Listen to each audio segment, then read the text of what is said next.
Par le passé, par exemple, mon arbre ami, ça m'a permis de rencontrer Ingrid Monchi. Je ne l'ai rencontrée qu'à la fin du processus, en découvrant ces images chez l'éditrice.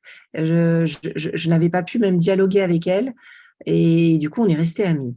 En rentrant de l'école, qui était paru chez Grasset Jeunesse, qui est un livre qu'on peut encore trouver, ça, j'avais eu très, très, très envie de travailler, d'imaginer un livre avec l'illustrateur et l'auteur Fanch, Yann Autret, parce qu'en fait, on s'était retrouvés lors d'un salon sur le stand de Grasset Jeunesse, chacun en train de signer nos propres livres, et on avait tellement rigolé qu'on s'est dit, mais ce serait trop bien qu'on fasse un livre ensemble et qu'on puisse se balader avec.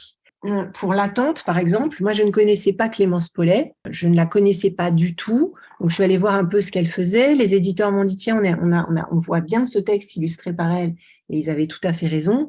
Et ils ont travaillé, le texte était déjà écrit, donc il y a eu quelques petites retouches, des petites choses comme ça, mais du coup, elle a eu le texte.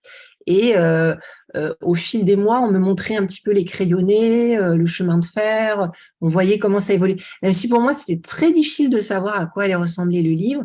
Et pour Le Monde est ma maison et La Terre est mon ami, avec Karine, on a travaillé en... Comment dire, moi, j'avais un ou deux textes d'avance. Et en fait, j'envoie petit à petit les textes à l'éditeur. Elle travaille sur le premier personnage, elle fait ses crayonnés qu'elle envoie aussi à l'éditeur. Et ensuite, l'éditeur lui envoie mes textes. Et on travaille comme ça, un petit peu en parallèle et en même temps.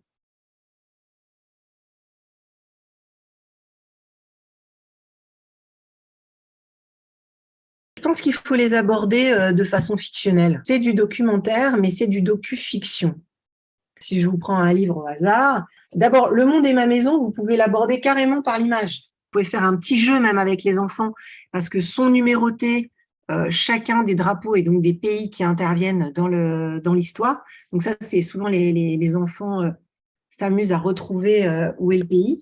Et ensuite, vous pouvez entrer très facilement par le biais de l'image, parce que d'abord, on a choisi de faire la magnifique double de Karine, avec d'un côté le portrait de l'enfant, et puis sur l'autre page, on a sa ville, en fait, hein, là où il habite. Et puis ensuite, on entre dans la partie texte, qui a été conçue aussi pour les enfants qui apprennent à lire. Donc, on voulait que ce soit un petit peu plus gros de ce côté-là.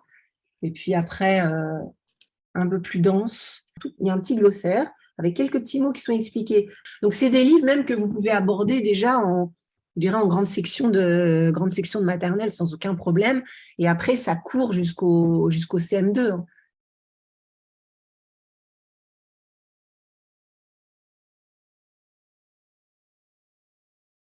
De trouver les bons mots pour décrire quelque chose et de me dire, tiens, là, j'ai écrit une belle phrase.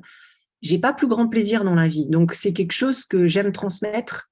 C'est comment on voit le monde et comment on essaye de raconter le monde, comment on essaye de transmettre une sensation par écrit. Il y a un véritable enjeu à faire écrire plus que jamais et à faire lire plus que jamais. Tous les enfants, tous les adultes, tous les petits, tous les grands, à leur mettre des livres dans les mains, même s'ils ne savent pas lire, ça leur ouvre un monde, le monde, ça leur ouvre le monde. Dans un livre, il y a le monde, c'est tout. Il y a des cultures, il y a la pensée, il y a le rêve, il y a l'imaginaire, il y a tout dans un livre. Donc voilà pourquoi j'aime faire écrire pour tout ça.